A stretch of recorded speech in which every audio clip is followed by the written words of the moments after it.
परम पावन पवित्र प्रसंग है, जो कि भगवान राम के दीन दुखियों पर दया करने से संबंधित प्रकरण है। तो उसका प्रसंग में आगे चलते हैं। अति कृपाल रघुनायक सदा दीन परनेह, अतो सनयाय कीन छलो मोरख अवगुण गेह। श्री रामचंद्र जी जो परम कृपालु हैं और दीन दुखियों पर दया करने वाले हैं और अपने भक्तों पर सदा उनकी कृपा रहती है। श्री अति कृपाल रघुनायक सदा दीन परनेह, तासन आय कीन छल मूरख अवगुण गेह। श्री रघुनाथ जी जो अत्यंत ही कृपालु हैं और जिनका दीनों पर सदा प्रेम रहता है, उनसे भी इस अवगुण के घर मूर्ख जयंत ने आकर के छल किया। अप्रेरित मंत्र ब्रह्मासर धावा, चला भाजी बायस भज पावा।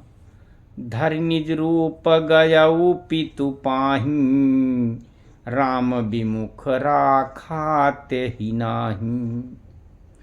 मंत्र से प्रेरित होकर के वह ब्रह्म बाण दौड़ा और उस कौवे को जो है भयभीत होकर के भागना पड़ा।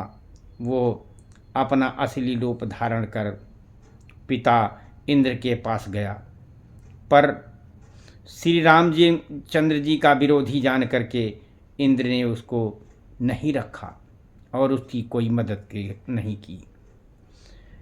तो भा निराश उपजी मन त्रासा, जथा चक्र भय ऋषि दुर्वासा।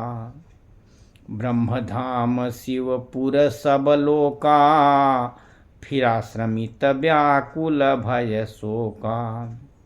तब वो निराश होकर के उसके मन में भय उत्पन्न हो गया और जैसे दुर्वासा ऋषि को चक्र से भय हुआ था, वह ब्रह्मलोक शिवलोक आदि समस्त लोकों में थका हुआ और भय शोक से व्याकुल होकर के भागता फिरा।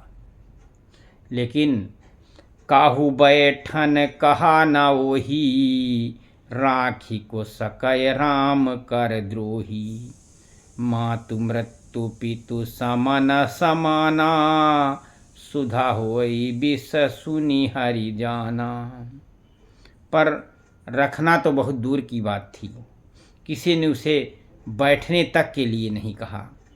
रामचंद्र जी के द्रोही को कौन भला शरण दे सकता है। काकभूषण जी कहते हैं कि हे गरुण सुनिए, उसके लिए माता पिता मृत्यु के समान थे और पिता यमराज के समान और अमृत विष के समान हो जाता था। तो फिर क्या किया उसने, मित्र करय सतरी पुकय करनी, ता कहूँ विबुध नदी बैतरनी।